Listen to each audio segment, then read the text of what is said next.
Bienvenidos a Pulso Empresarial, qué gusto compartir con todos ustedes aquí en Canal 8 Multimedios. Bienvenidos a un programa donde vamos a conocer las realidades de la logística, el comprender por qué este tema logístico operativo es importante, es trascendental y tiene también un ejercicio en el cual lo vamos a ir compartiendo con las pymes, además de muchos otros temas que vamos a abordar en el programa y que también nos pueden seguir en las plataformas digitales que aquí se las dejamos, se las compartimos para que nos sigan, para que consulten. Ustedes que están escribiéndonos, pero que se pueden sumar a esta conversación.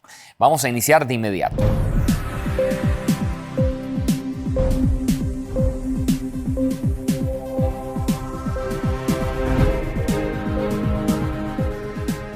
El tema logístico en las empresas no es nada menor. De hecho, en algunas de ellas es todo un centro de discusión, de análisis, para ver cómo lograr o bajar costos, ser más eficientes, llegar en el momento, dar un buen servicio al cliente.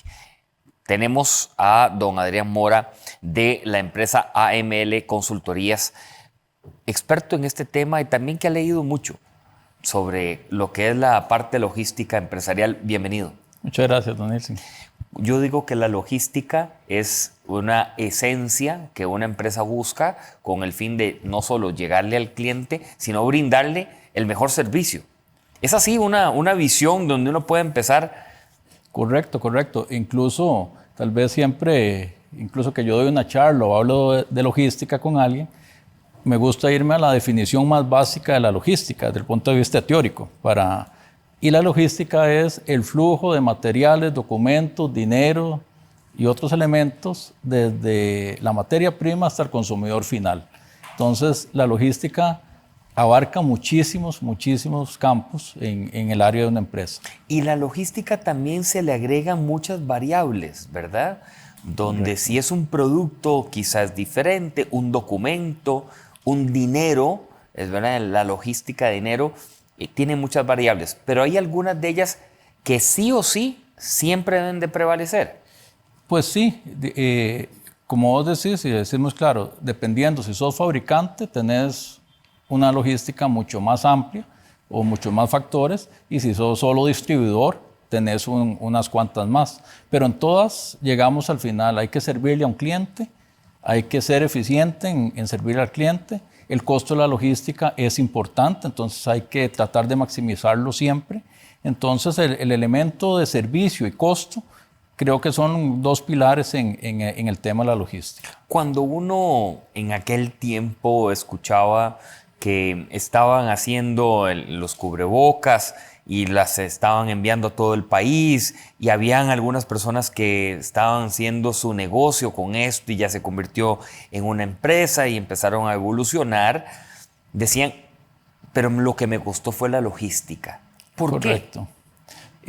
Tal vez en la pandemia se empezó a ver más claramente o salió a la luz más general, no solo los que estamos en el ámbito empresarial, sino digamos que al ciudadano común, empezó a hablarse un poco más de la logística y entender esa parte. Con el tema de la pandemia se empezaron a tener algunos desajustes en la logística mundial, contenedores que se quedaron de un lado por decirlo fácilmente, de un lado del océano y el otro sin contenedores y cosas de este tipo, empezó a generar o salieron a luz problemas que uno vive normalmente cuando está metido en la logística, pero en esto, como todos estamos pendientes de cosas, de las vacunas, de los cubrebocas, como usted dice, en fin, todo este tipo de cosas, ya se empezó a ver que hay muchos elementos de la logística. Por ejemplo, en este tema de los cubrebocas. Uno pide un cubrebocas, uno lo ve muy fácil en la góndola de un supermercado, pero esto lleva desde un pedido a un proveedor por ejemplo, en China, que era donde se hacían más baratos, entonces había mucha logística. Hay que planear con una fábrica en China. Cuando esté listo el producto, hay que transportarlo de la fábrica a un puerto. A veces puede ser poca distancia, en un país tan grande como China, pueden ser días de logística. Después hay que ir a un puerto, pelear un espacio en un barco, venir acá y en el barco sucede de todo, hay tormentas, hay que llega a un puerto, está saturado, se van a otro país, se devuelven, donde se llega al puerto, todos los trámites de nacionalización de mercadería en cada uno de los países y luego llegar a una bodega de la empresa o a un centro logístico, que ahora hay muchos, ahora hay operadores logísticos que manejan eso y eso llevarlo. En el caso, por ejemplo, de la caja, su centro de distribución para que la caja tenga otra logística para repartir a los hospitales o en general, al público en general, llegar a un centro de acopio de supermercados o de farmacias o en fin, y que ellos también hagan su propia logística. Entonces, un pedido, algo muy sencillo como un cubrebocas, que es común ahora, lleva un montón de elementos. Y en pudimos haber hablado en general de mucho, pero el detalle de todos estos puntos es muy, muy relevante. ¿Dónde entra la parte logística dentro del plan estratégico empresarial o dónde hay que involucrarlo? Así como yo involucro el costo de la materia prima, el costo de la bolsa o el costo de otra variable ahí. Es muy, muy, muy interesante tu pregunta. Incluso la logística en el ámbito empresarial como tal, como área funcional, es bastante joven en las empresas. Acá en Costa Rica empezamos a hablar de logística en los años 90, o sea, hace muy poco. Normalmente en la logística trabajamos ingenieros industriales que fuimos preparados antes en la producción, no en la logística. Los que nos tocó desarrollar la logística en el país, en diferentes empresas que pudimos trabajar en su momento, lo hicimos mucho aprendiendo, haciendo, con criterio y fuimos poco a poco recibiendo capacitación, algunas cosas, pero realmente el tema logístico empezó a desarrollarse en Costa Rica a finales de los 90. De ahí en adelante ya ha venido teniendo un protagonismo diferente. Incluso ahora hablamos de un término un poco más global que se llama cadena de abastecimiento. No solo logística, sino vemos todo el tema de cadena de abastecimiento que es un poco más amplio. El reto del empresario está, uno, en entender el negocio. Correcto. Pero además de que el entendimiento de ese negocio yo lo logre incorporar a esa cadena de abastecimiento que usted menciona. Y eso es importante porque hay que ver mi negocio exactamente en qué lugar de la cadena de abastecimiento está hasta llegar al consumidor. Porque hay empresas que lo hacen todo, que pueden fabricar un producto, llegar incluso ahora con el e-commerce y todos los temas, que se volvió un punto súper interesante también de la logística. Podés hacer la logística de la última milla también y entregar al público en general. Eso es un enfoque incluso estratégico, como vos decías ahora, ¿dónde entra la estrategia de la logística? Bueno, entendamos el negocio como empresarios y veamos hasta dónde queremos llegar, si queremos tomar todos los tópicos o vamos a hacer una parte de un eslabón donde otros la completan. Eso es importante tenerlo muy claro para definir uno la logística de cada una de las empresas. Está con nosotros el señor Adrián Mora de AML Consultorías. Tema de la logística hoy, la trazabilidad que debemos de darle en el negocio y cómo también lo hacemos, ¿por qué no?, más rentable. La rentabilidad del negocio, que muchos debemos de perseguirla. Hay algunos que no, la olvidan y lo hacen nada más porque todo muy bonito, las nubes dibujadas, pero la rentabilidad del negocio debe jugar un papel preponderante en esto. Totalmente. Incluso el diseñar hasta dónde quiere llegar uno en la logística te puede decir que si uno debe o no participar en algún eslabón o no. Esa es una parte importantísima de ver si uno tiene las capacidades o se puede aliar con el socio que complemente las cosas para poder llegar. Todo eso es una cuestión interesante que se analiza, se lleva, que cada empresa va a tener su propia realidad, no es una receta. La logística, lo interesante, no es una receta para todos y cada empresa tiene que saber a dónde llega. Puede que una mala decisión logística lleve al traste una rentabilidad, como usted dice. Puede que sea mejor llegar a un punto donde ya dos empresas podamos ser rentables o no, pero es importante tener muy claro hasta dónde quiero llegar y si uno puede hacerlo o no. Don Adrián, usted ahora ha mencionado la palabra aliarse. Es una palabra que acá en el programa he dicho. Creo que a veces la cultura costarricense no está, en algunos casos, tan bien lista o preparada para esto.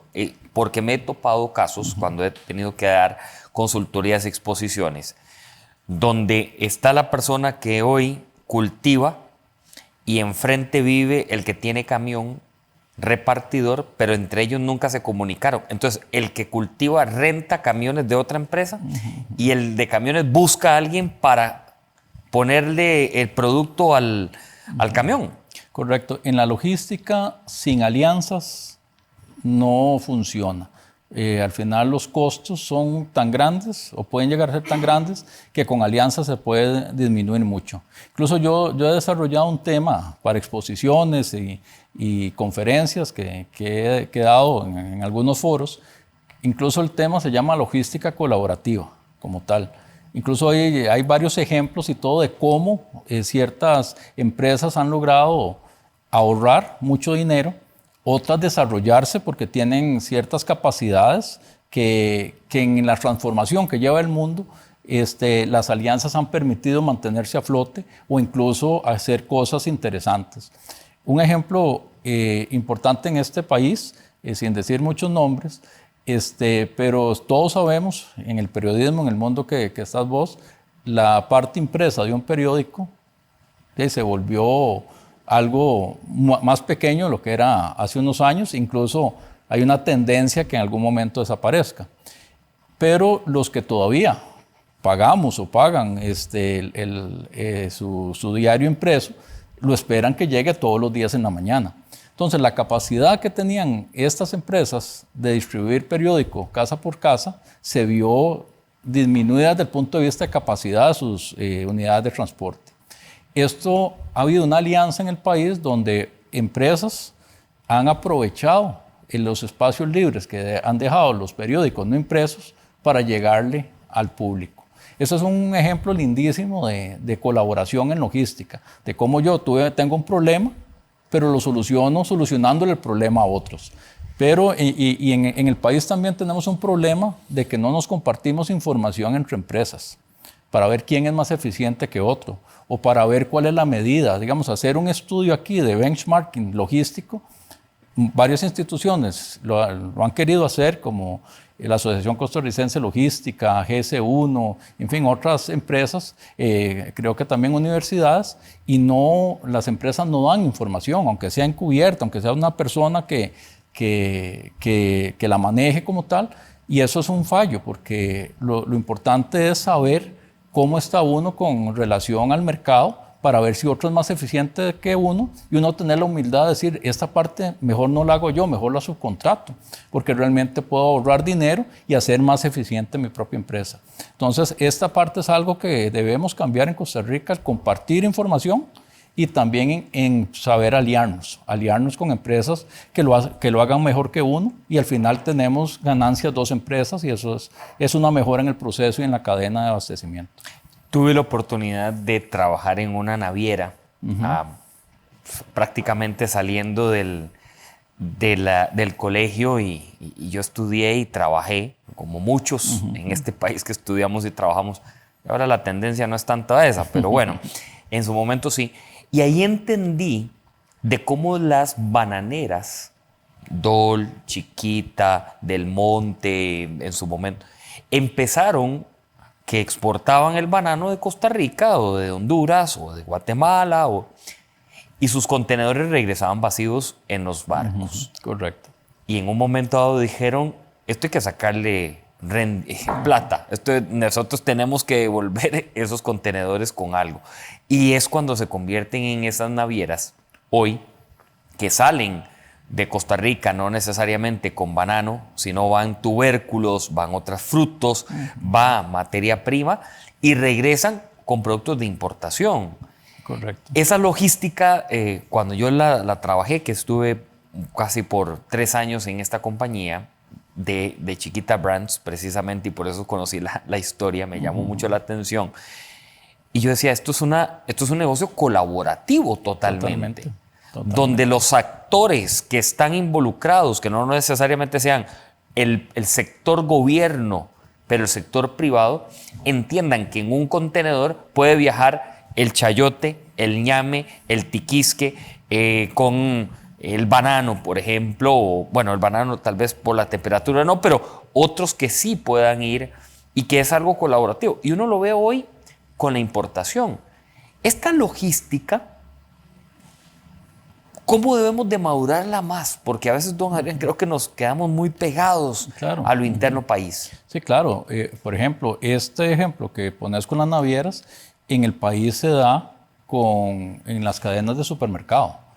Los supermercados tienen sus centros de acopio, sus centros de distribución, van a todo el país en las cadenas que tienen distribución nacional y sus camiones venían vacíos. Es el mismo concepto. Hoy en día, si uno tiene una planta en Guanacaste, por ejemplo, puede aprovechar lo que llamamos en el ambiente el flete negativo, que fui a dejar yo a un supermercado en Liberia, puedo pasar a cualquier sitio que me quede de camino para regresar, cargar la mercadería que va para mi propio supermercado, mi propia cadena, para redistribuirla en todo el país, en lugar de que la empresa pagar un camión y devolverse. Eso tiene que tener un cierto componente también de flexibilidad, porque a mí me convendría que el camión del supermercado pasara a las 7 de la mañana porque tengo mi gente, tengo mis cosas y es la hora óptima para salir. Pero tal vez no pueda ser así, sino que el camión se desocupa a las 2 de la tarde. Entonces, bueno, de ahí, ¿cómo hacemos para organizar la empresa para cargar los camiones a las 2 de la tarde que vienen vacíos y no a las 7 de la mañana? A veces ese tipo de cosas que parecen pequeñas y a veces lógicas son muy complicadas en coordinar con las empresas. Pero ya, digamos, esa colaboración de que yo vengo desde Guanacaste, por ejemplo, que son de los puntos más largos, o desde la zona sur del país, vengo vacío, ¿cómo puedo pasar por mercadería de mis propios proveedores? Y al final compartimos ese costo y al final todos salimos ganando. Ahora, usted lanza también un reto empresarial a lo interno de la empresa de definir los tiempos. Correcto. Hay empresas que quizá están en alta producción, pero sus tiempos de despacho, sus tiempos de colocación producto pueden variar dependiendo de esta dinámica logística, o debería de ser así. Sí, puede ser así, pero al final cuando puedes tener un ahorro del 40, 50, hasta el 60% de sus costos de transporte, vale la pena hacer algún cambio en tu proceso productivo, porque el costo de la distribución es un costo importante siempre.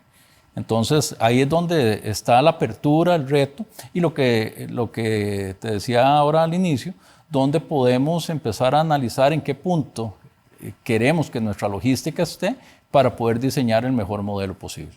¿Usted ha tenido empresas que le ha brindado las consultorías con su organización, donde usted diga, mire, aquí hay que arrancar de cero todo? Si bien llevan 30, 20, 40 años haciéndolo, pero aquí hay que arrancar de cero, porque hoy lo que vamos a implementar nos obliga a esto.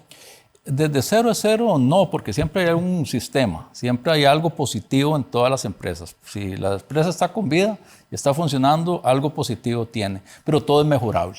Eso sí, entonces hay otros elementos ahora en la logística. La tercerización de servicios es importante. Puede que alguien tenga más expertise que yo en hacerlo. Y hay muchos campos que se pueden tercerizar. Muchos. Desde que le manejen a uno la bodega completa. Para eso nacieron los operadores logísticos que pueden ser más eficientes que uno. Y digo puede ser porque a veces lo son y a veces no. Como le digo, no es una receta como tal. La tercerización del transporte tal vez esa es la más común, pero hay otros servicios como todo lo que son servicios de todos los trámites de aduanas, incluso todos los trámites de compras. Hay empresas que se especializan en saber comprar, tener métodos de compra mejores que los que uno tiene. Entonces a veces yo tengo un gerente de compras, pero me puede ser mejor traerme una empresa que tenga metodologías de compras diferentes, que puedan pronosticar mejor, puedan hacer mejores compras, tenga mejores contactos que uno para aprovechar logísticas colaborativas y volvemos al mismo punto. Entonces, siempre hay cosas que cambiar, siempre hay cosas que analizar y en empresas hay unas soluciones que funcionan y otras que no. Por eso también la logística se hace tan interesante porque no hay recetas para empresas, sino análisis y búsqueda de soluciones casi siempre a la medida de cada empresa.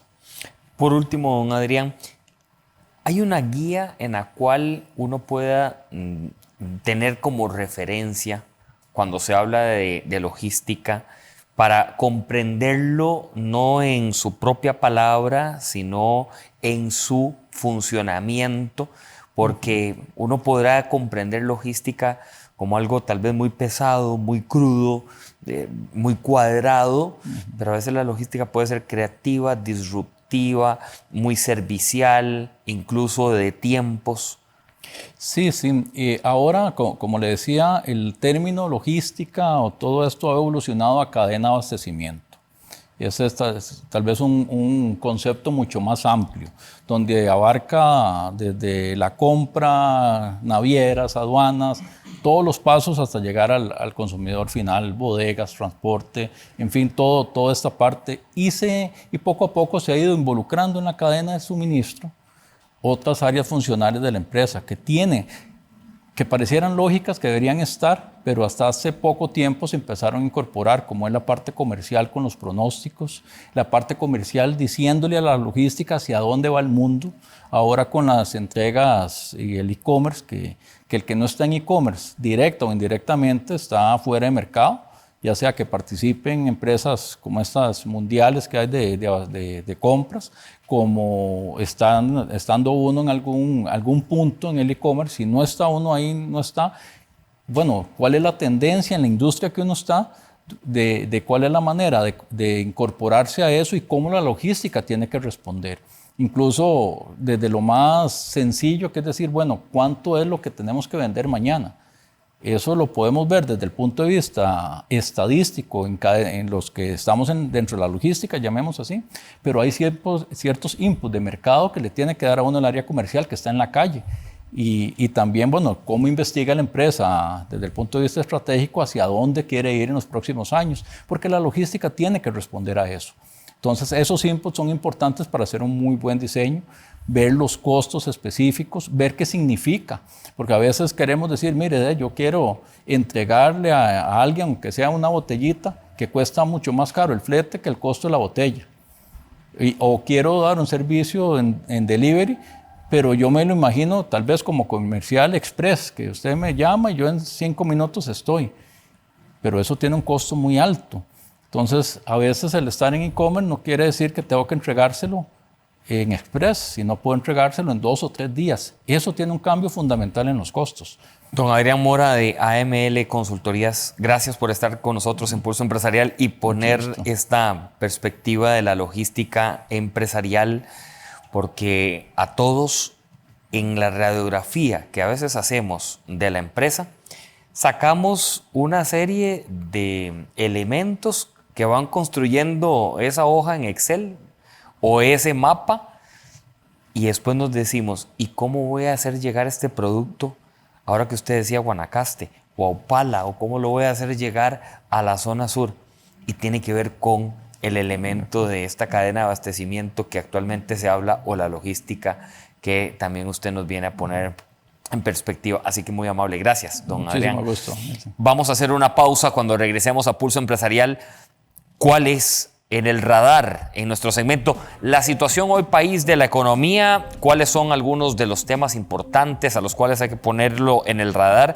Y cómo las cooperativas de ahorro y crédito están empezando a tener una participación importante en el mercado. Ya regresamos aquí en Pulso Empresarial.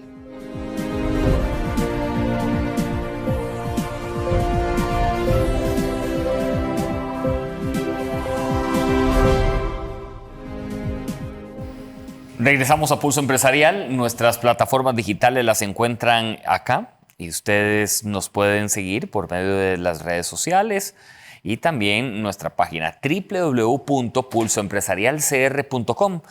Además que de lunes a viernes estamos en 95.5 en Amplify Radio, donde tenemos también mucho material para ustedes. En la pausa decíamos que la situación hoy económica país no es solamente algo de lectura rápida, no es para un sector ni para una población o para cierto grupo de empresas. hoy tiene una incidencia importante en todo sentido.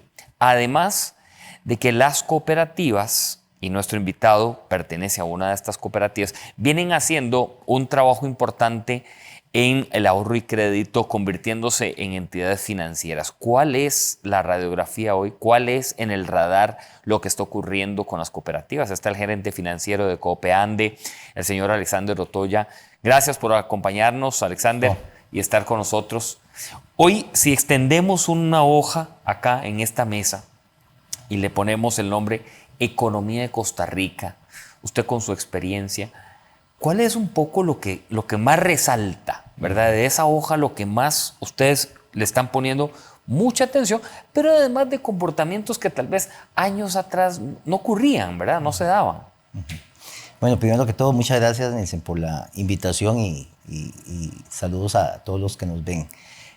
Vamos a ver, yo creo que hoy en día Costa Rica pues está, como uno diría, navegando en algunas aguas un poco turbulentas y tal vez generadas por algo que hemos venido atravesando realmente todo a nivel mundial, ¿verdad?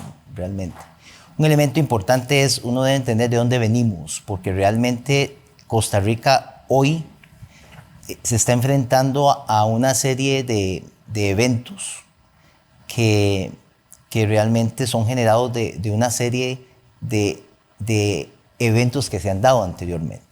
Y entonces yo quisiera, como para poder dar ese mapita que usted me está solicitando, tratar de enfocarme de dónde arranca realmente todo esto que estamos viendo. Y realmente esto arranca desde el 2019, al cierre del 2019, cuando se da aquel anuncio de una enfermedad respiratoria al otro lado del mundo, ¿verdad? Realmente ahí es donde inicia un proceso que la economía ha tenido que ir enfrentando, la economía mundial y también Costa Rica, y de ahí empieza a generarse una serie de eventos. Entonces, a partir de ahí, el mundo entero, ¿verdad?, entra a enfrentar una pandemia que creo que al inicio todos pensábamos que era un tema de una enfermedad respiratoria que podíamos sobrepasar rápidamente.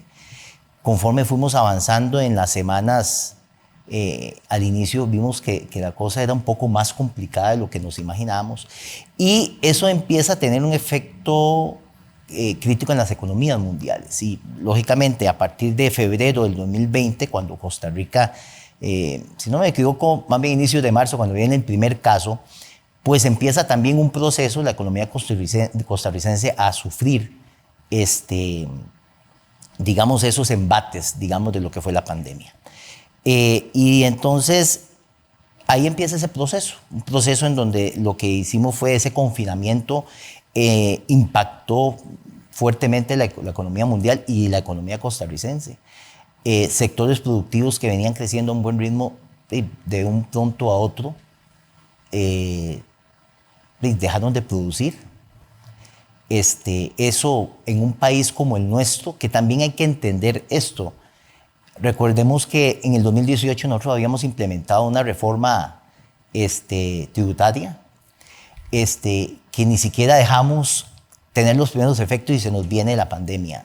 Entonces, perdón, ahí, ¿verdad?, Alexander, una reforma tributaria que además en algunos sectores fue muy drástica. Así es. O sea, era muy drástica, o es muy drástica para algunos sectores, porque era totalmente nuevo. Así es. Y sí, como usted bien dice, ni siquiera ella había empezado a caminar y ya se vino esto que usted nos comenta de 2019. Así. Entonces, cuando uno empieza a sumar, digamos, todos esos eventos, se nos cae una de las principales actividades que nosotros tenemos y que ha sido nuestro motor, uno de los grandes motores de la economía de Costa Rica, que es el sector turismo, y también eso, o sea, tiene una caída casi que de cero. Recordemos que nosotros, después de estar más o menos manejando cifras de 3 punto y pico de millones de turistas al año, en el 2020 llegamos solamente a tener alrededor de entre 500 y 600, o sea, una caída abrupta de la entrada de turistas. Y cuando uno sumando todo eso, entonces empieza a tener realmente un impacto muy severo en la economía. Y y tal vez a lo que iba antes, Nielsen, a unos sectores que ya venían golpeados porque también venía digamos, una reducción de la actividad económica por la entrada de la ley de fortalecimiento a las finanzas públicas, y nos encontramos, ¿verdad? Y nos enfrentamos al tema de la pandemia, a digamos, este freno a la economía de un pronto a otro, y algunas actividades productivas que empiezan a sentir, digamos, el impacto.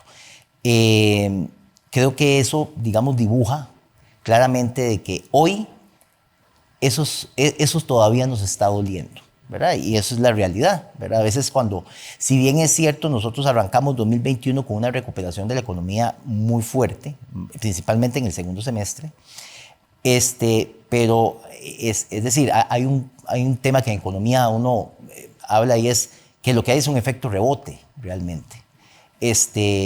Pero cuando uno empieza a analizar cuánto ha crecido la economía en aquellos sectores antes de que entrara la pandemia, ahora no todos tienen la misma recuperación. Y eso es uno de los grandes riesgos que hoy tiene la economía costarricense y la economía mundial.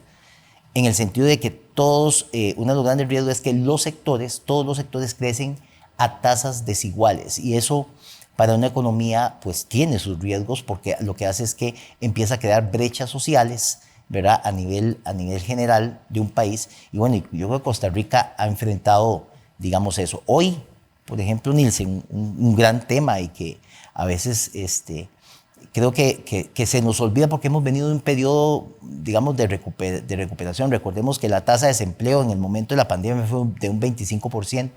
Hoy nosotros llegamos a tener, creo que andamos cerca del 13%, pero recordemos que antes de la pandemia estábamos en un 10%, y aún así eran tasas altas. Es decir, eso todavía creo que no lo hemos resuelto, ¿verdad? Entonces, creo que son elementos importantes, y que estamos evidentemente ante eventos que causan brechas sociales, ¿verdad? Y yo creo que es uno de los grandes temas que tiene Costa Rica. Entonces, todos esos elementos, don Nielsen, ha hecho de que estemos en un ambiente muy diferente a lo que teníamos hace 5 años.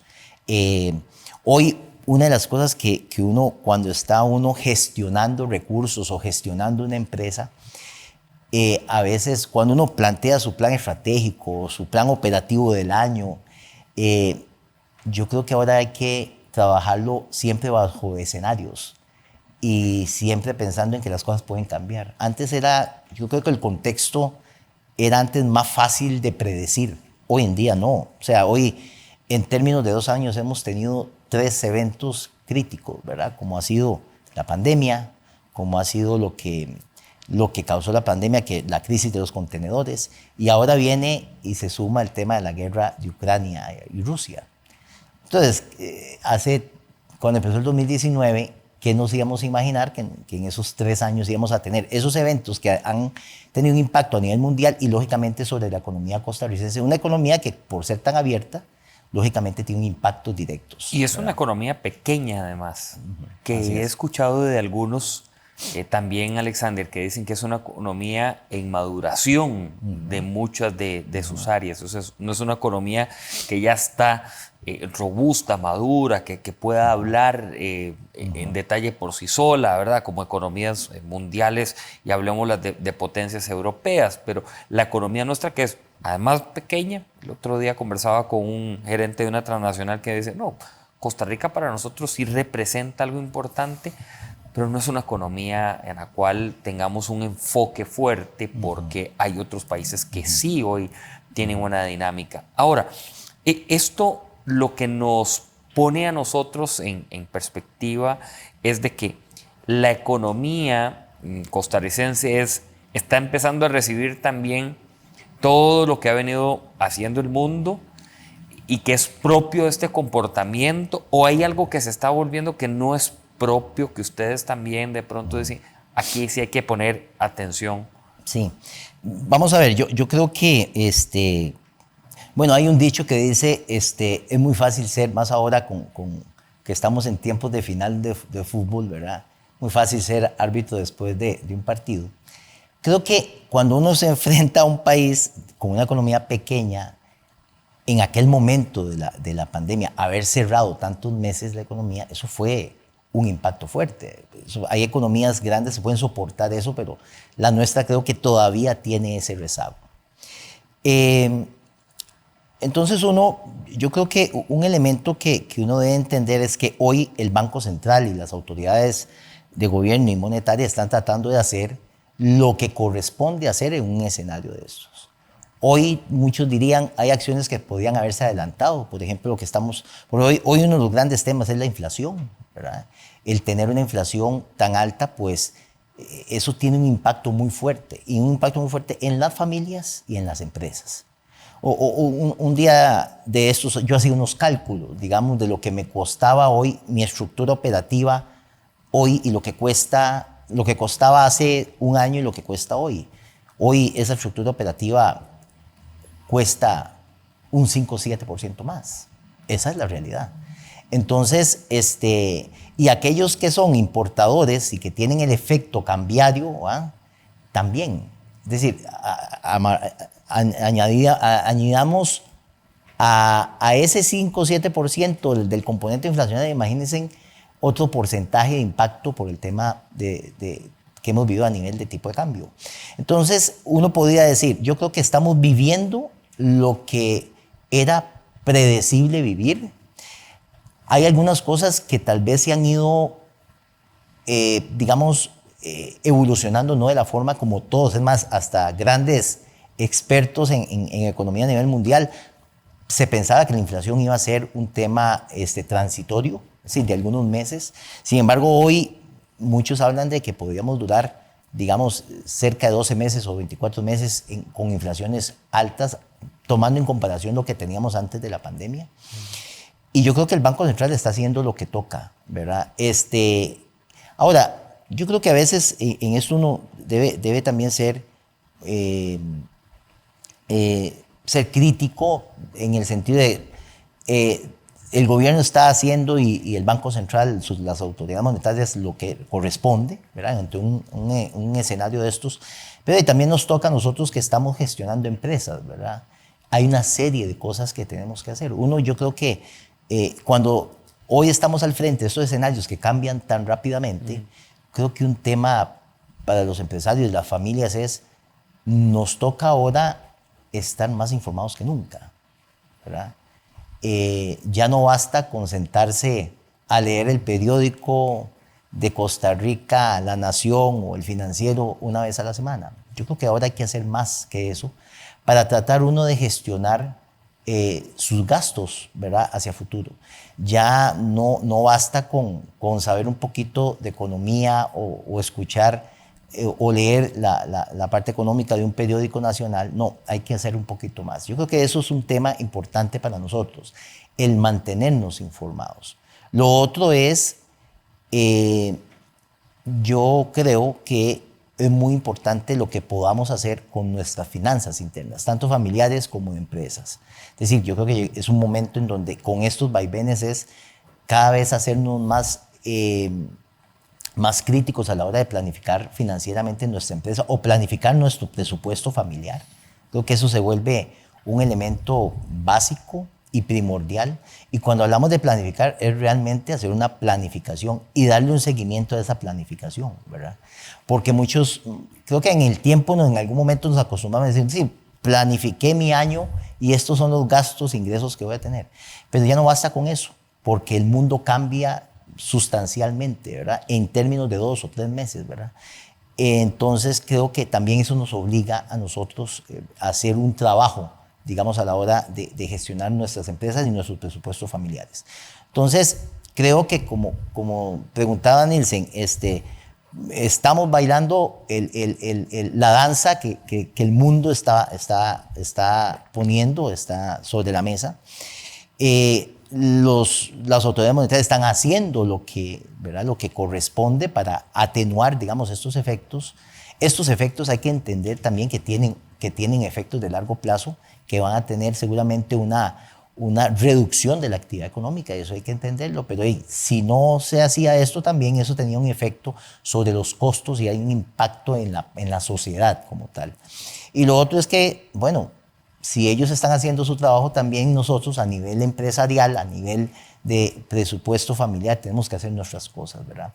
Y creo que un poco es eso, mantenernos informados, ser más rigurosos, entender que ahora nos toca ser un poquito más especializados a la hora de definir y planificar nuestros objetivos financieros y de empresa. Y yo creo que eso es un poco a lo que nos estamos enfrentando hoy. Y entender que eso hay que darle seguimiento porque hoy, lo que hoy definí dentro de 3 o 4 meses ya no tiene el impacto o estoy recibiendo riesgos que antes no percibía. Las cooperativas hoy tienen una participación importante en el sector financiero de Costa Rica y Copeande no es un caso ajeno a ello. ¿Por qué? ¿Cuál es esta dinámica que están teniendo ustedes? Bueno, vamos a ver, yo creo que ya viendo puntualmente al sector cooperativo y específicamente el caso de Copeande, Copeande es una organización que, igual que las demás participantes del sector cooperativo, han venido mostrando un crecimiento importante. Uno podría decir que es tal vez de los sectores con mayor crecimiento en los últimos años en el sector financiero. Hace alrededor de 15 años el sector cooperativo en activos no representaba el 4%, hoy representa casi el 11.15% de los activos del sistema financiero nacional. Un sector que ha crecido, Copeande ha crecido, digamos, de la misma forma. De hecho, Copeande es la organización, digamos, en tercer lugar, está entre los primeros 3 lugares a nivel cooperativo, digamos, en manejo de activos. Nosotros manejamos alrededor de $1.200 millones. Y eso, digamos, que le ha pasado a Copeande, que le ha pasado al resto de los participantes del sector cooperativo, ese crecimiento ha hecho que se empiecen a dar algunos pasos importantes, que al final de cuentas creo que ha consolidado al sector o a la gestión de la mayor parte de las organizaciones cooperativas, ¿verdad?, de ahorro y crédito. Ese crecimiento ha hecho, por ejemplo, que haya una profesionalización digamos, de las estructuras operativas de la cooperativa.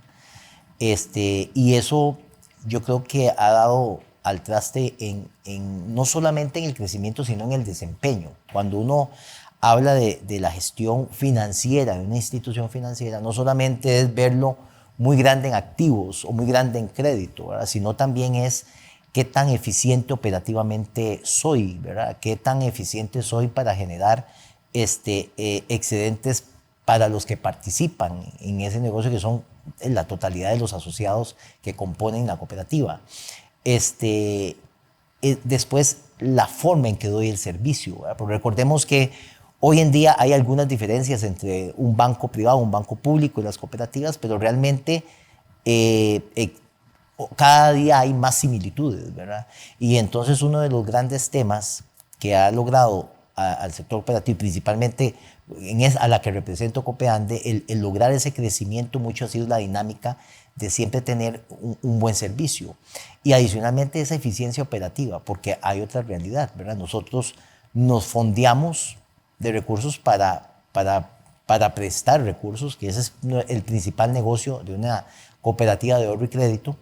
Pero entonces cuando uno se pone a ver los costos a los que capto esos recursos y los presto y los comparo con mis pares que no son del sector cooperativo,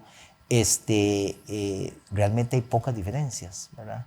Y entonces cuando uno analiza un poco a qué se debe ese desempeño financiero de las cooperativas en la actualidad y ese crecimiento de las cooperativas en la actualidad, tiene que ver con un gran tema que es la eficiencia operativa.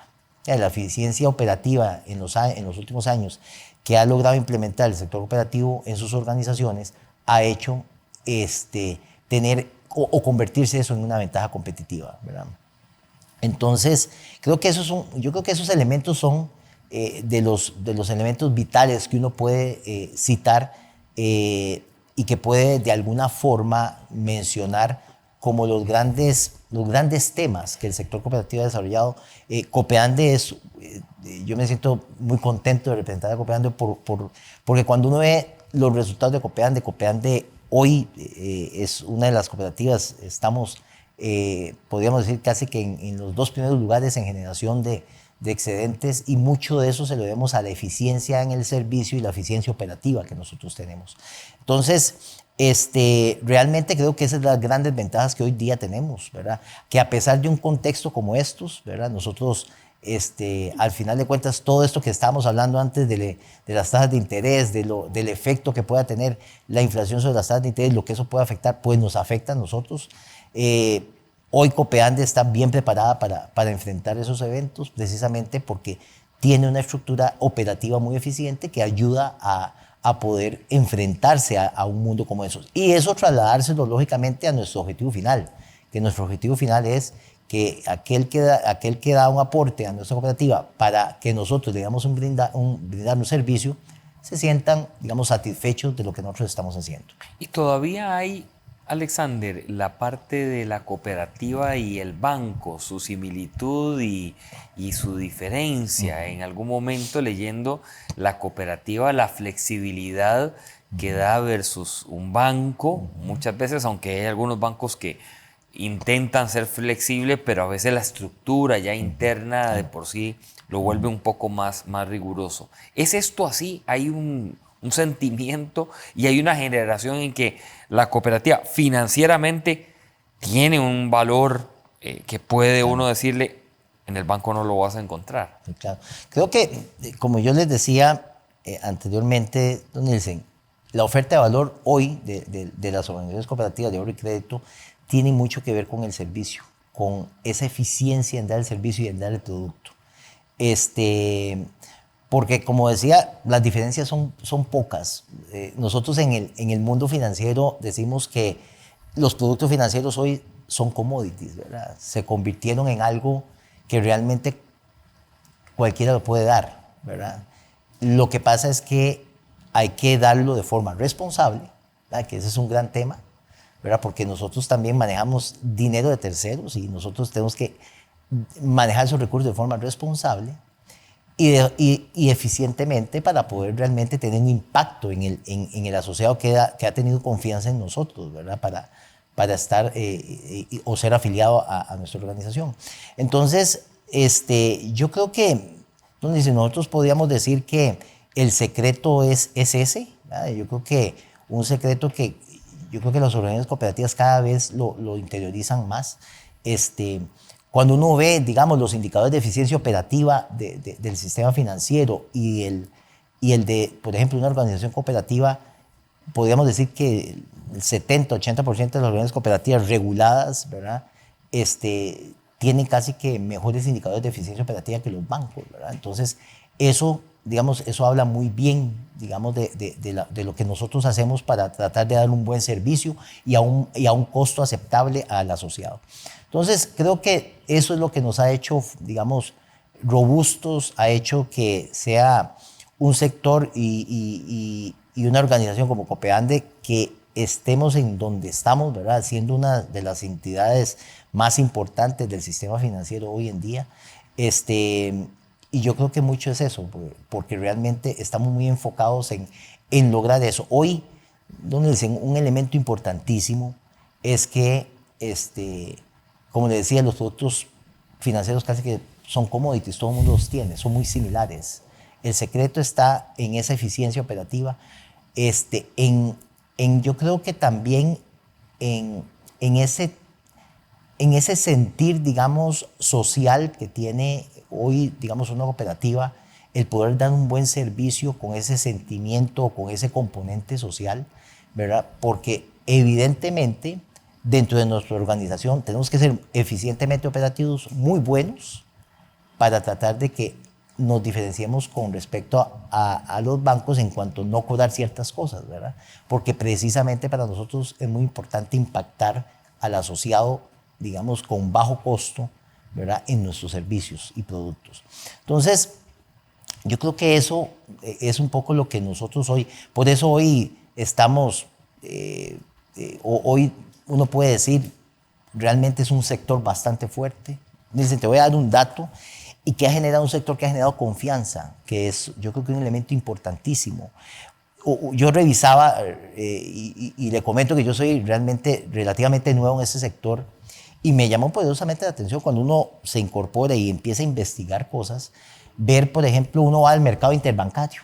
El mercado interbancario uno le llama al mercado donde se capta todos los días, es decir, llegan inversionistas en ventanilla a captar, y ahí de alguna forma podemos decir que hay algunas entidades que recogen esa información para crear sus, digamos, indicadores de referencia o tasas de referencia. Cuando uno entra a analizar esa información y uno ve que, por ejemplo, las cooperativas hoy representan cerca entre el 16 y 17% de la captación mensual que se da en el sistema financiero nacional, ¿verdad? Eso realmente es un dato muy relevante, es un dato que refleja la confianza, digamos, que ha puesto el inversionista en las cooperativas. Importante también de que nosotros hemos hecho un trabajo responsable en el tema regulatorio, ¿verdad? Que recordemos que muchas de estas cooperativas que tienen esta posición en el mercado, la totalidad son reguladas, ¿verdad? Y eso tiene, digamos, un peso importante, ¿verdad? Yo creo que de las cosas buenas, digamos, ha sido trabajar en todo ese tema de eficiencia, pero también trabajar en temas de gobierno corporativo, trabajar en cada vez ser buenos cumpliendo la regulación, ¿verdad? Yo creo que esas son cosas importantes, pero también hemos generado confianza. Y yo creo que también, porque hay una parte que no son regulados, y lo que siempre hemos discutido es siempre tener, aquellos que no son regulados, mantener esa disciplina financiera como si fueran regulados, porque yo creo que es importante siempre dar esa confianza, y esa confianza de alguna forma también la da la regulación. Ustedes, Alexander, en Copeande, es estar en un tú a tú con los bancos privados, públicos, porque alguna gente tal vez no dimensione el hecho de la cooperativa como tal. Entonces, en un tú a tú compiten con los bancos privados y públicos, o hay algunos con los que no, dependiendo de su nicho. ¿Cómo lo han definido, digamos, en eso? Ok, yo creo que, creo que en el camino, digamos, el sector cooperativo también de alguna forma inició el sector cooperativo mucho concentrado en el crédito de consumo, ¿verdad? Y realmente aquí los bancos, tal vez los bancos públicos nos quedan un poquito más fuertes en consumo, especialmente, tal vez podríamos decir que uno de ellos, digamos, era el que era más fuerte en consumo. Pero las cooperativas han ido diversificando su portafolio. Hoy en día, por ejemplo, Copeande tiene una diversificación interesante, ha venido potencializando el tema de hipotecas, por ejemplo. Ya hay algunas cooperativas, digamos, también desarrollando mucho el negocio de MIPYMES. Entonces, realmente ya hoy en día, digamos, casi que uno podría decir que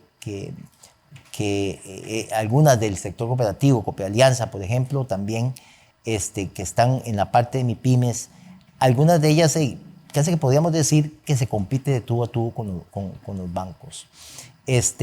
Lógicamente nosotros tenemos pues un objetivo un poquito diferente, ¿verdad? Es decir, hay un objetivo primordial, social, enfocado al asociado, ¿verdad?